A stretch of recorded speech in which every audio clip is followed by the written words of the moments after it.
Hello বন্ধুরা, তো দেখো আমি যাচ্ছি এখন অফিসে। তো অফিস না, আমি মাম্মামকে স্কুলে দিতে যাচ্ছিলাম। স্কুল থেকে চলে আসলাম সেন্টারে ডিম আনতে। তো এই যে দেখো দুটো ডিম নিয়ে আসছি। তো দুটো ডিম নিয়ে চলে আসলাম। তো আমাদের তো শ্রাবণ মাস গোটাটাই নিরামিষ হচ্ছে, কিন্তু তারপরও ডিমটা না নিয়ে আসলেও হয় না। তো ডিমটা এনে আমি এক কোনায় রেখে দিয়েছি।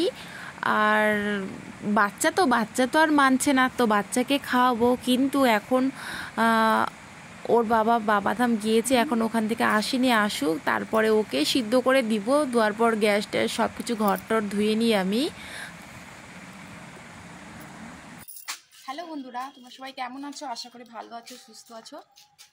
আমিও ভালোই আছি। তো তোমাদের সঙ্গে অনেকদিন সরাসরি গল্প করতে, মানে অনেকদিন সরাসরি কথা বলতে আসিনি, ডাইরেক্ট শুধু ভয়েসটাই দিচ্ছি।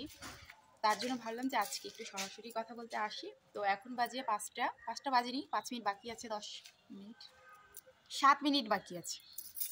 আর তো মাম্মামকে এখন পড়াতে নিয়ে যাব। আর ওর বাবা তো বাড়িতে নেই, তো বাবাধামে গেছে। তো গেছেও তো হচ্ছে বুধবারে, আর আজকে বৃহস্পতিবার না, আজকে শুক্রবার, সরি শুক্রবার, আমার না মাথাটা ভুলাই যাচ্ছে।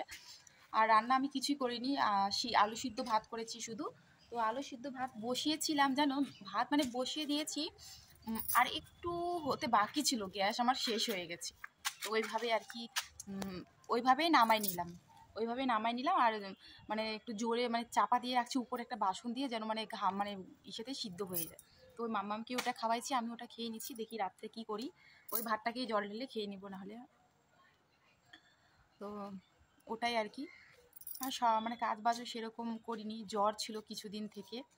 তো জ্বরের মধ্যে দিয়ে তো একদিন হয়তো ব্লগটা তোমাদের সঙ্গে শেয়ার করেছি, তারপরে তার কোনো ব্লগই করিনি। আর এখন মাম্মামকে নিয়ে যাব। তো চলো ওকে নিয়ে যাই, তারপরে আবার আসবো তোমাদের সঙ্গে পরে গল্প করতে। একটু দেখো ছাদে আসলাম, মাম্মামকে পড়াতে নিয়ে যাব ভাবছিলাম, তোকে পড়াতে চলে আসছে, তাই দেখো আমি একটু ছাদে আসছি।